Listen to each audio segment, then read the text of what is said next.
በመተት በአይነ ጥላና በተለያዩ አጋንንት ታስረው የሚሰቃዩ ሰዎችን ከመቃብራቸው ስር በፈለቀው ጠበልና ከመቃብራቸው በሚወጣው የአፈር እምነት ከእስራታቸው እየፈቱ ጤናን ይሰጡ ዘንድ ልዩ ቃል ኪዳን የተሰጣቸው በገዳማቸው በጠንቋይና በደፍተራ ድግምት ለተደረገበት ሰው የገዳሙ አባቶች የክርስትና ስሙን እየጠሩ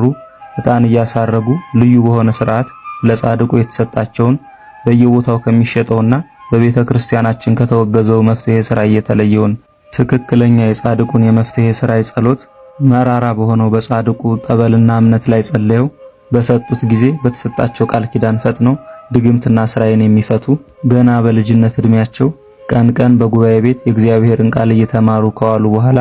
ሌሊቱን በባህር ውስጥ በጸሎት ያሳልፉ የነበሩ በባህር ውስጥ ቆመው ሲጸልዩ ሰውነታቸው እያበራ ጽድቃቸውን ቢገልጥባቸው ውዳሴ ከንቱን ሽሽት ወደ ጎንደር ይሄዱና በዚያም አባ ቶማስ የተባሉ ቅዱስ አባት የተጋድሎ ቦታቸው ተንቤን መሆኑን ነግረዋቸው ወደ ተንቤን በመሄድ ገዳማቸውን መስርተው በተጋድሎ ጸንተው የኖሩ ባለ መፍትሄ ሥራዩ ታላቁ ኢትዮጵያዊ ጻድቅ አቡነ ሀደራ ወር በገባ በ12 ታስበው ይውላሉ። አጽማቸው ያረፈበት እንዲሁም ድግምትና መተት የሚፈታበት አስደናቂው የአዲ ለህፂ አቡነ ሀደራ ገዳም በትግራይ ክልል ቆላ ተንቤን ውስጥ ከመቀሌ ወደ ሀገረ ሰላም በመኪና በመሄድና ከሀገረ ሰላም ከተማ የ3 ሰዓት የእግር መንገድ በመሄድ ይገኛል። ለእግዚአብሔር ምስጋና ይሁን። እኛንም በአቡነ ሀደራ ቃል ኪዳን ከታሰርንበት የአጋንንት እስራት ሁሉ ይፍታን፣ ይቆየን።